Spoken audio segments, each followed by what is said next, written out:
Okay folks, this is my TL1000s. It's on an R plate and it is 1998.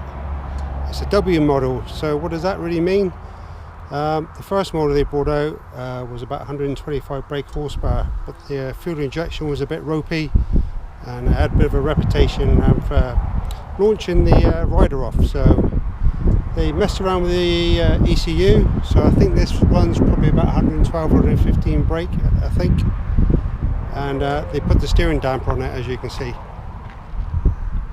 Suzuki original fitment. I bought this because I wanted what would you call a modern classic, so it is 22 years old now, so it's not looking too bad. I had it all resprayed because I dropped it in the driveway, unfortunately, and I broke a few panels, so yeah, it's been resprayed, hence why it looks so good. I do have a bit of damage on the fairing, but hey ho. Apart from that, it's pretty much standard. There's lots of mods that people do to them, but I haven't done any of those, so I just want to keep it bog standard. The only thing that has been changed on this is the rear suspension. So they took out the original suspension unit and there's a rear shock in place. Now I do have the suspension unit, so I can always put it back to factory. It runs Two Brothers exhausts, so they're really nice, but they're getting a bit old now, and as you can see the carbon's faded and they're starting to crack around the base. So I've repaired them once. I've got the rear seat, but I like it with the seat hump on. Let's switch it on for you and see what you think of the sound. Well, I call it music. Hold on.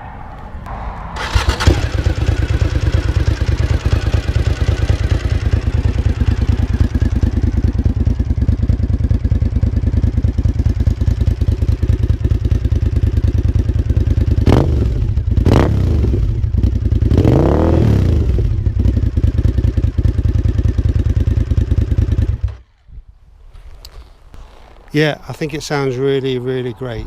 So I'm going to do a bit of video footage of me out and about on it. I'll rig a microphone up by the exhaust to see if we really get a decent sound. I doubt it because I've only got a cheap microphone attached to my GoPro, but we'll see how it comes out and then be able to watch that. So yeah, enjoy this little video clip on my TL1000. Any questions? I'll try to answer them, but I don't know a great deal about them. I just know they make beautiful music and they do motor along a bit when you want them to go. Thank you folks.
Okay folks, so you've had a little ride out with me. I'm just going to talk you through some of the issues I've had with owning this TL. First and foremostly, I'm so used to sitting upright on my BMW, this hurts my neck and my wrists. It's not comfortable, and I'm not a small lad either. The other issues I've had is clutch slippage, which was only solved by just following the manual and adjusting it. Everyone says you should wear the clutch senders up because they have a slipping clutch on these. Everyone blames that, but I found just adjusting it, making sure that was good, that worked fine. Had an oil leak on the clutch side. That's a plastic clutch cover which after years just distorts. So what you have to do for that is follow the dowel pegs down and then flatten the case off again, reseal it with the proper gasket, and I cheated, put a bit of blue Holomar around it. The other thing was a fuel tank leak underneath where the fuel pump goes into the tank. That gasket, oh what a nightmare that is, or was. So I found the tank face was not quite level, so I flattened that out with a little hammer, just beating it a little bit. New gasket, blue Holomar. It's only like £5 a torque as well for the bolt, so it's very little. Managed to stop that. I had the headlights stopping me one day.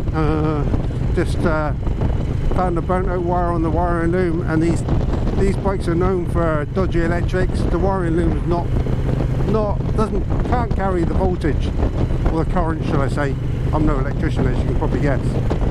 Yeah, just the bike just suddenly stopped working one day, and that what I found out was a cheap Chinese relay that's on the bike. That just needed the connections cleaning up again. Yeah, dashboard lights, had to replace them. And I've had it resprayed because I managed to drop it in my driveway. So I smashed a bit of fairing up. Smashed the cradle where the fairing bolts to this cradle here, and had it resprayed. Apart from that, it's pretty much standard. So some of the problems you have with this is they do not get onto the warm map because they don't reach a temperature, and that's because of where the sensor is, and it's miles away from where the thermostat is.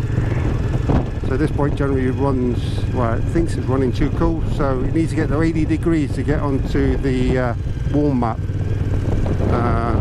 And today we've already been riding and it's only on 76 at the moment, so it should be on the cold map still. The rear shock has been changed because someone swapped that out, so that's fine. That's one of the things they're known for, is that rear shock gets heated up quite quickly, then tends to get all bouncy and then tends to chuck you off. Apart from that, this bike is pretty much standard, except for the master brake cylinder. I put a ZZR 1400 brake cylinder on it. I just couldn't bleed the old one, so I've got this radial master cylinder, which makes it really easy to bleed because it's got a bleeding nipple at the top. But yeah, that's the only mods really I can think of. Okay folks, I hope you enjoyed my little video. Any comments, leave them below, and yeah, I might do a video about my BMW next. Okay folks, bye bye.